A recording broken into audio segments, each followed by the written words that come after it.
বাক্য বানানোর জন্য আমাদের কি কি লাগবে? Subject plus object verb plus object. আমি ছোট করে দিলাম সাবজেক্ট এস দেখি subject for be there verb plus object, subject plus verb object. কারণ কোনো না কোনো একটা কাজ তো করতে হবে নাকি? বাক্যটা আমাদের বলবো যে আমি আসছি, আমি গেছি, আমি যাবো, আমি খাচ্ছি, খাবো, এরকম বলি না? জি তাহলে এই যে আমরা এখানে আসছেন, এইগুলো তো বাক্য। আরবিতে সাবজেক্টটা আসে পরে, কাজটা আসে আগে, আর ইংরেজিতে সাবজেক্টটা বা ফাইলটা আসে আগে আর ভার্বটা পরে, এরপর হলো অবজেক্ট। যেমন আমি যাই, আমি যাই তাহলে I go, I go verb হলো গো গো, আই গো, আমি কি, আমি যাই। যাই। কোথায় যাই? মার্কেটে, object I go to market, I go to market I go to market, আমি মার্কেটে যাই। বা বাজারে যাই।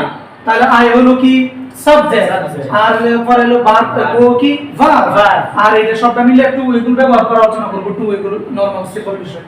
এটা হলো অবজেক্ট, এটা কি Object। I go to market, আমি কোথায় যাই? মার্কেটে আই গো টু মার্কেট, আমি কোথায় যাই? মার্কেটে যাই। এখন যদি মার্কেট বাদ দিয়ে বলি মসজিদে যাই, তাহলে কি হবে?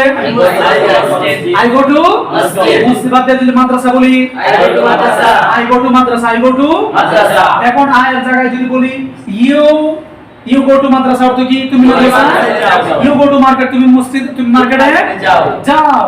এখন আই বাদ দিলাম, ইউ বাদ দিলাম, বললাম হি অন আই, হি এটা ভিন্ন। আচ্ছা বললাম হি হি Goes। আচ্ছা হ্যাঁ গোজ, আচ্ছা বুঝছিলাম।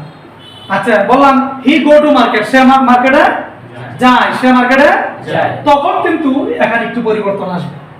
এখন এই যে আমি তো জানি, আমার ছাত্ররা কতটুকু জানে, এই জন্য যেটা কঠিন এটা কি পিছনে রাখতেছি। এখানে এসে নিয়মটা পরিবর্তন হয়ে যাবে, আর কোথাও পরিবর্তন হবে না, ঠিক আছে? এই জন্য সেখানে কি হবে?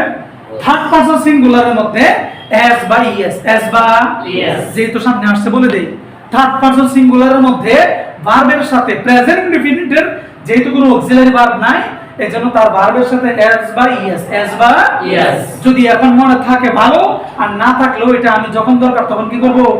শেখাবো, ঠিক আছে? তো এটা লিখলাম না, ওই জায়গায় দিলাম দে, তারা, they T H E Y, they go to market, they go to Market। তারা মাদ্রাসায় যায়, তারা মার্কেটে যায়, তারা মার্কেটে যায়। যায়।